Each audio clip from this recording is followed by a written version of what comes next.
To see you. Good to see you. Communications is your business. React to this.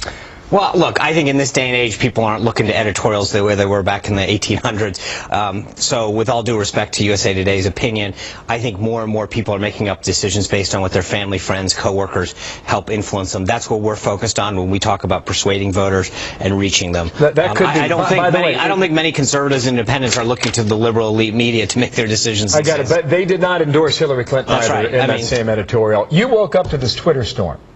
What's going on with that? Well, look, I think Donald Trump's a guy who fights back.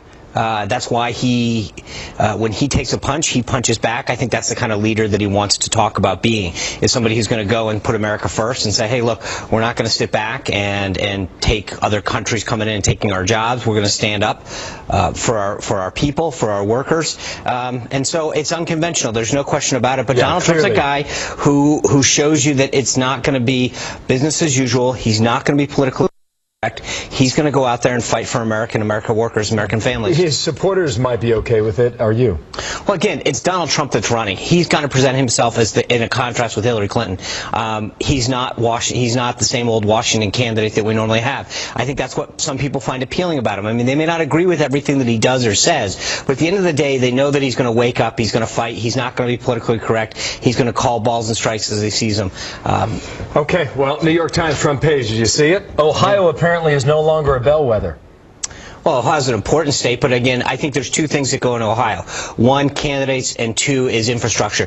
Candidates, you look at a guy like Rob Portman, who's done an amazing job as a United States Senator, formerly as a congressman, worked really hard both politically to get accomplishments for the state of Ohio, bringing jobs back, fighting for the people there. You look at what Donald Trump's done there as well, going in there, resonating with a message of jobs, the economy first. And then second, we have the infrastructure and the ground game. Last cycle, we had 79 staff in Ohio. This time we have over 440. We've got 43 offices. We've been there for 4 years in cities like Cleveland, Akron, Cincinnati, going into communities that we haven't in the past, and that work is paying off. The point this article makes is that she can win without Ohio.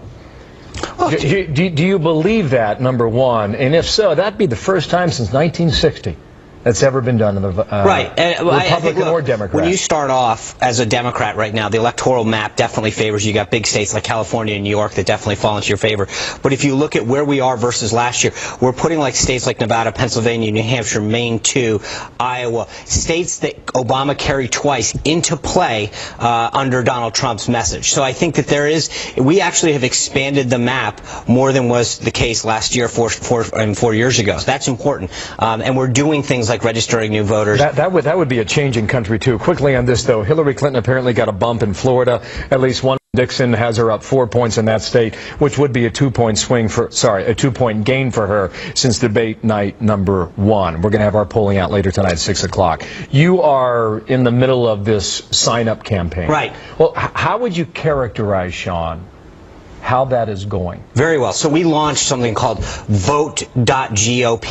What you can do is go there, register to vote. It's one-stop shopping. You go to vote, you go to sign up, you tell them your address. It tells you right away whether or not you're registered to vote. If you aren't, it asks you do you want an absentee ballot? If you get your absentee ballot, it asks you, do you want to commit to vote? Do you want to help tell friends about it? You can help push it on Facebook. But so far, we've done very successfully in the last few weeks. We've gotten over 300,000 donors that we matched that we realized have contributed and put their money where their mouth is, but weren't even registered to vote. We've now identified those folks. We're registering them. We've gone out since the debate and found 300,000 new people that have come to the site and either requested an absentee ballot or have registered to vote. Wow. This is what we're able to do to really expand that map, is get new people to vote, make sure that if they are registered to vote, do they want that absentee ballot? If they've got the absentee ballot, do they want to volunteer or activate more or tell a friend? You came ready to sell that. Democrats are doing that? Not as well. Definitely not as well. This is the most modern technology when it comes to registering people, activating them, making sure they have an absentee ballot, and it's doing phenomenal. 39 days will tell. Thank you, Sean. Right on, Sean Spicer with us here. Melissa.